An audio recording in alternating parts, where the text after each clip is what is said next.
3 పావులు బిర్యానీకి రెడీ చేసుకుంటున్నాను.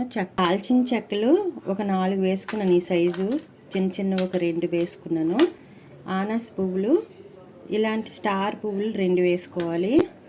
వెల్లుల్లిపాయలు పెద్ద సైజు 2 ఒలుసుకొని వేసుకోవాలి.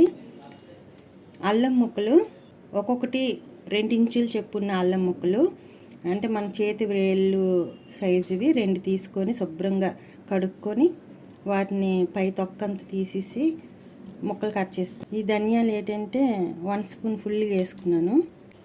లవంగేలు 6 వేసుకోవాలి. బిర్యానీ ఆకు హాఫ్ ముక్క ఇలా కట్ చేసి వేసుకో. జీలకర్ర 1/2 స్పూన్ వేసుకున్నాను.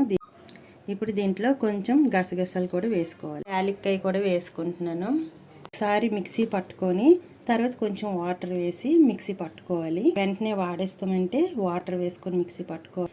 ఈరోజు చేసుకొని రేపటి వరకు ఉండాలి అనుకుంటే కనుక వాటర్ ఏం లేకుండా స్పూన్తో అలా కలుపుతూ మిక్సీ పడుతూ ఉంటే సరిపోద్ది. 1 కేజీ ఒక 3 పావులు రైస్కి సరిపడా మసాలా అన్నమాట. ఇది గరం మసాలా.